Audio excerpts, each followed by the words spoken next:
Hello friends, ઇંગરાજ કિચનમાં તમારું સ્વાગત છે।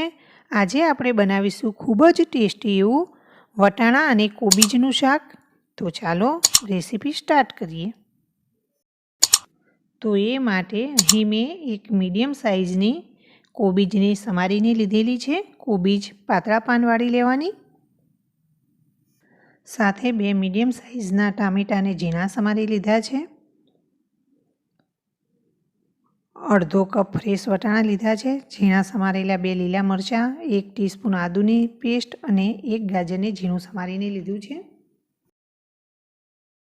હવે આપણે વટાણાને બોઇલ કરી દઈએ। તો સૌથી પહેલાં આપણે વટાણાને ઉકળતા પાણીમાં 5-1 મિનિટ માટે બોઇલ કરી લઈશું। ફ્રેશ વટાણાની બદલે અહીં જો તમે ફ્રોઝન વટાણા યુઝ કરશો તો તેને તમારે બોઇલ કરવાની જરૂર નહીં પડે। તો અહીં આપણા વટાણા સરસ ચડી ગયા છે। ગેસને બંધ કરી લઈએ અને આમાંથી બધું પાણી નિતારીને વટાણાને થોડીવાર માટે સાઈડમાં રાખી લઈશું।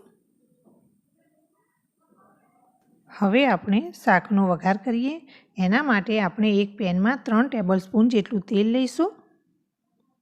તેલ ગરમ થાય એટલે 1 ચમચી જેટલી રાઈ એડ કરી દઈએ અને અડધી ચમચી જીરું એડ કરી દઈશું। સાથે 1 પિંચ હિંગ ઉમેરી દઈએ અને 6 થી 7 લીમડાના પાન ઉમેરી દઈશું। અહીં મેં 2 મોટા લીલા મરચાંને ઝીણા સમારીને લીધા છે, એ એડ કરી દઈએ અને સાથે આદુની પેસ્ટને પણ એડ કરી દઈશું। હવે અહીં વઘારની અંદર જ અડધી ચમચી હળદર ઉમેરી દઈએ। એનાથી હળદરનો કાચો સ્વાદ પણ જતો રહેશે અને શાકનો કલર પણ ખૂબ જ સરસ આવશે। હવે સૌથી પહેલાં ગાજરને એડ કરી દઈએ અને ગાજરને એકાદ મિનિટ માટે સાંતળી લઈએ। એકાદ મિનિટ થઈ જાય પછી કોબીજને એડ કરી દઈશું।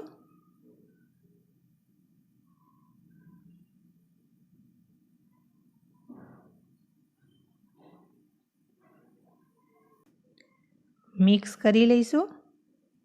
હવે સ્વાદ પ્રમાણે મીઠું એડ કરી દઈએ। મીઠું નાખ્યા પછી આ કોબીજ ફટાફટ ચડી જશે।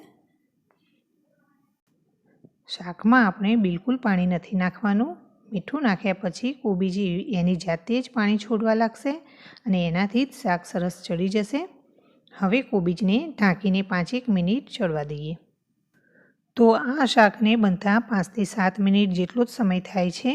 અહીં આપણે જોઈ રહ્યા છીએ કે કોબીજ સરસ ચડી ગઈ છે। કોબીજ ચડી જાય પછી આપણે બોઇલ કરેલા વટાણા અને ટામેટાં એ બંને એડ કરી દઈશું અને શાકમાં આપણે બીજા મસાલા ઉમેરવાના બાકી છે તે પણ એડ કરી દઈએ। તો 1 ચમચી લાલ મરચું પાવડર, 1 ચમચી ધાણા જીરું પાવડર એડ કરી દઈએ અને સાથે અડધી ચમચી ગરમ મસાલો પણ એડ કરી દઈશું। શાકને એકવાર હલાવીને બરાબર મિક્સ કરી લઈએ।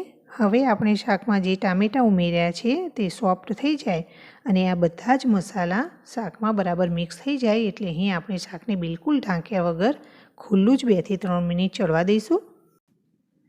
હવે 2 મિનિટ પછી ટામેટાં સરસ ચડી ગયા છે અને એના લીધે શાકનો કલર પણ થોડો બદલાઈ ગયો છે અને થોડું તેલ પણ છૂટવા લાગ્યું છે। તો અહીં આપણું શાક તૈયાર થઈ ગયું છે। ગેસની ફ્લેમ બંધ કરી દઈએ। છેલ્લે તેની ઉપર થોડા ધાણા સ્પ્રિંકલ કરીશું અને મિક્સ કરી લઈએ। ગાજર, કોબીજ, વટાણા અને ટામેટાં એ બધું જ મિક્સ કરી આ શાક બનાવ્યું છે અને બહુ ઓછા મસાલા એડ કર્યા છે અને એકદમ ઓછું તેલ મૂકીને બનાવ્યું છે એટલે આ શાક એકદમ હેલ્ધી બને છે। અત્યારે શિયાળામાં બધા જ શાકભાજી એકદમ ફ્રેશ મળે છે, તો આ શાક બનાવીને તમે જરૂરથી ટ્રાય કરજો। Thank you for watching.